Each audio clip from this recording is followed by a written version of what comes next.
Let's Mic day special. नमस्कार, Let's Mic में आपका स्वागत है डे स्पेशल के साथ मैं राखी जैन। आज हम बात करेंगे एक ऐसे ऐतिहासिक समझौते की जिसने भारत और पाकिस्तान के रिश्तों को गहराई से प्रभावित किया। शिमला समझौता। आज ही के दिन 3 जुलाई 1972 को भारत की प्रधानमंत्री इंदिरा गांधी और पाकिस्तान के राष्ट्रपति जुल्फिकार अली भुट्टो ने इस समझौते पर दस्तखत किए थे। ये समझौता न सिर्फ 1971 के युद्ध के बाद का सबसे बड़ा कूटनीतिक प्रयास था, बल्कि इसने उपमहाद्वीप में शांति की एक नई उम्मीद भी जगाई थी। 1971 का भारत पाकिस्तान युद्ध, जो बांग्लादेश की आजादी का कारण बना, दक्षिण एशिया के इतिहास की सबसे निर्णायक लड़ाइयों में से एक था। इस युद्ध में भारत ने पाकिस्तान की सेना को हराया और लगभग 90,000 पाकिस्तानी सैनिकों को युद्धबंदी बनाया गया।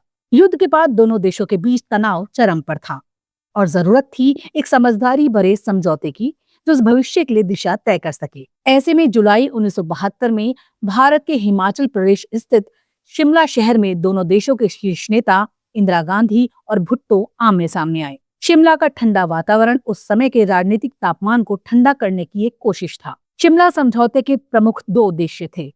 पहला, 1971 के युद्ध के बाद उपजे मुद्दों का शांतिपूर्ण समाधान और दूसरा, भविष्य में द्विपक्षीय संवाद के जरिए सभी विवाद सुलझाने की प्रतिबद्धता। इस समझौते की सबसे अहम बात ये थी कि भारत और पाकिस्तान ने मान लिया कि वो आपस में किसी तीसरे के बिना ही अपने विवाद सुलझाएंगे, यानी कश्मीर जैसे विवाद को भी सिर्फ आपसी बातचीत से हल करने की इस बात स्वीकार की गई। शिमला समझौते के अनुसार दोनों देश इस बात पर सहमत हुए कि वे अपने संबंधों को सामान्य करने के लिए आपसी बातचीत जारी रखेंगे और एक दूसरे की संप्रभुता और क्षेत्रीय अखंडता का सम्मान करेंगे। ये एक बड़ी बात थी क्योंकि 1971 के युद्ध के बाद पाकिस्तान राजनीतिक रूप से कमजोर स्थिति में था और भारत एक मजबूत स्थिति में था। इस समझौते की एक और महत्वपूर्ण बात थी नियंत्रण रेखा, यानी लाइन ऑफ कंट्रोल को औपचारिक रूप देना। समझौते में तय हुआ कि भारत और पाकिस्तान की सेनाएं अपने अपने कब्जे वाले क्षेत्रों में रहेंगी और नियंत्रण रेखा का उल्लंघन नहीं करेंगी। इस लाइन ऑफ कंट्रोल को 1972 तक सीज़फायर लाइन कहा जाता था, लेकिन शिमला समझौते के बाद इसे लाइन ऑफ कंट्रोल नाम दिया गया और दोनों देशों ने इसे कागज पर स्वीकार किया। हालांकि ये रेखा कोई स्थायी अंतर्राष्ट्रीय सीमा नहीं थी, लेकिन फिर भी इसने भविष्य के कई सैन्य टकरावों को रोकने का प्रयास किया। अब बात करें इस समझौते की आलोचनाओं की। भारत के कई राजनयिक और विश्लेषक मानते हैं कि इंदिरा गांधी ने पाकिस्तान को बहुत ज्यादा रियायत दे दी। उनका कहना था कि भारत के पास 90,000 से अधिक युद्ध बंदियों का एक बड़ा दबाव था, जिसे कूटनीतिक कार्ड की तरह इस्तेमाल किया जा सकता था। लेकिन भारत ने बिना किसी बड़ी शर्त के ये बंदी पाकिस्तान को लौटा दिए। इस पर तर्क ये दिया गया कि इंदिरा गांधी एक स्थायी शांति चाहती थी। उन्होंने भुट्टो को मजबूत कर लोकतंत्र को सहारा देने की कोशिश की।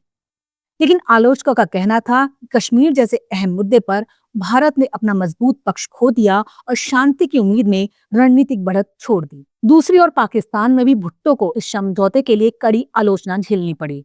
वहां के कट्टरपंथियों ने इसे आत्मसमर्पण जैसा करार दिया, उन्हें भारत के सामने झुकने वाला नेता बताया। भुट्टो ने इस समझौते की अपनी व्याख्या दी और कहा कि उन्होंने पाकिस्तान को युद्ध के बाद की तबाही से उबारा है।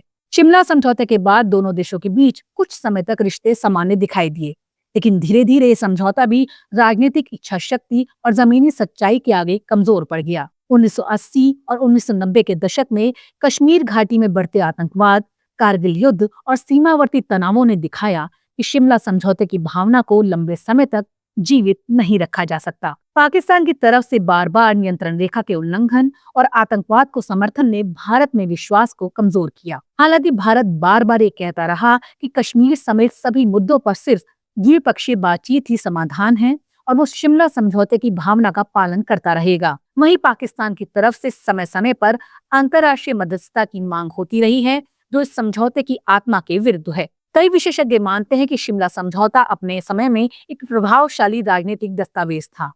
ये युद्ध के बाद एक ऐसा कूटनीतिक रास्ता था जिसने दोनों देशों को बातचीत की मेज पर लाकर खड़ा किया। लेकिन ये भी सच है कि इस समझौते को लागू कराने के लिए जो राजनीतिक इच्छा शक्ति चाहिए थी, वो समय के साथ दोनों ओर से कम होती गई। आज जब शिमला समझौते को इतने साल हो गए हैं, हम याद करते हैं तो ये सिर्फ एक दस्तावेज नहीं बल्कि एक सबक भी है। ये बताता है कि अच्छे समझौते भी तभी टिकते हैं जब दोनों पक्ष उसकी भावना का ईमानदारी से पालन करें। वरना ये सिर्फ इतिहास की किताबों में एक अध्याय बनकर रह जाते हैं। भारत और पाकिस्तान के बीच संबंधों को सुधारने के लिए आज भी वही मूल मंत्र जरूरी है जो शिमला समझौते में था: संवाद, विश्वास और पारदर्शिता। शायद यही वजह है कि आज भी जब भारत पाकिस्तान संबंधों की चर्चा होती है तो शिमला समझौते को एक आधार के रूप में देखा जाता है। ये दस्तावेज हमें याद दिलाता है कि संवाद का विकल्प युद्ध नहीं हो सकता। आज डे स्पेशल में बस इतना ही।